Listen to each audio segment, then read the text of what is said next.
जय श्री राम दोस्तों। रामायण को हम आगे बढ़ाते हुए इस कथा को सुनते हैं। जनकपुरी में आगमन। दूसरे दिन ऋषि विश्वामित्र ने अपनी मंडली के साथ प्रातःकाल ही जनकपुरी के लिए प्रस्थान किया। चलते चलते वे विशाला नगरी में पहुँचे। इस भव्य नगरी में सुंदर मंदिर और विशाल अट्टालिकाएं शोभायमान हो रही थी। वहाँ की बड़ी बड़ी दुकानें अमूल्य आभूषणों को धारण किए हुए स्त्री पुरुष आदि नगर की संपन्नता का परिचय दे रहे थे। चौड़ी चौड़ी और साफ सुथरी सड़कों को देखकर ज्ञात होता था कि नगर के रख रखाव और व्यवस्था बहुत ही सुंदर और प्रशंसनीय है। विशाला नगरी को पार करके वे सभी मिथिलापुरी पहुँचे।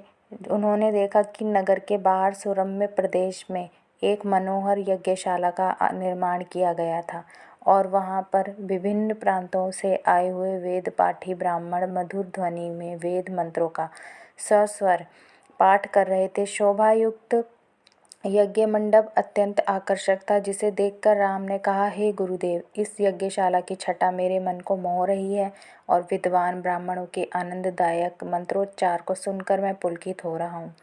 कृपा करके इस यज्ञ मंडप के समीप ही हम लोगों को ठहरने की व्यवस्था करें, ताकि वेद मंत्रों की ध्वनि हमारे मन मानस को निरंतर कर पवित्र करती रहे। जब राजा जनक को सूचना मिली कि ऋषि विश्वामित्र अपने शिष्यों तथा अन्य ऋषि मुनियों के साथ जनकपुरी में पधारे हैं, तो उनके दर्शन के लिए वे राजपुरोहित शतानंद को लेकर यज्ञशाला पहुँचे। पाद्य अर्घ्य आदि से विश्वामित्र जी का पूजन करके राजा जनक बोले, हे महर्षि, आपने यहाँ पधार कर और दर्शन देकर हम लोगों को कृतार्थ कर दिया है।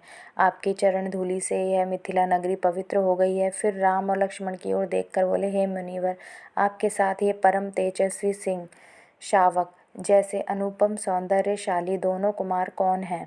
इनकी वीरता पूर्ण आकृति देखकर प्रतीत होता है कि मानो ये किसी राजकुल के दीपक हैं। ऐसे सुंदर सुदर्शन कुमारों की उपस्थिति से यह यज्ञशाला वैसी ही शोभायुक्त हो गई है, जैसे प्रातःकाल भगवान भुवन भास्कर के उदय होने पर प्राची दिशा सौंदर्य से परिपूर्ण हो जाती है। कृपा करके अवगत कराइए कि ये कौन है, कहाँ से आए हैं, इनके पिता और कुल का नाम क्या है। इस पर ऋषि विश्वामित्र ने राजा जनक से कहा, हे राजन, ये दोनों बालक वास्तव में राजकुमार हैं। ये अयोध्या नरेश सूर्यवंशी राजा दशरथ के पुत्र रामचंद्र और लक्ष्मण हैं। ये दोनों बड़े वीर और पराक्रमी हैं। इन्होंने सुबाहु ताड़का आदि के साथ घोर युद्ध करके उनका नाश किया है। मारीच जैसे महाबली राक्षस को तो राम ने एक ही बाण से 100 योजन दूर समुद्र में फेंक दिया। अपने यज्ञ की रक्षा के लिए मैं इन्हें अयोध्यापति राजा दशरथ से मांग कर लाया था। मैंने इन्हें नाना प्रकार के अस्त्र शस्त्रों की शिक्षा प्रदान की है। इनके प्रयत्नों से मेरा यज्ञ निर्विघ्न तथा सफलतापूर्वक संपन्न हो गया। अपने सद्व्यवहार, विनम्रता और सौहार्द से इन्होंने आश्रम में रहने वाले समस्त ऋषि मुनियों का मन मोह लिया है। आपके इस महान धनुष यज्ञ का उत्सव दिखाने के लिए मैं इन्हें यहाँ लाया हूँ। इस वृतांत को सुनकर राजा जनक बहुत प्रसन्न हुए और उन सबके ठहरने के लिए यथोचित व्यवस्था कर दिया। राम राम जय राजा राम, राम राम जय सीता राम।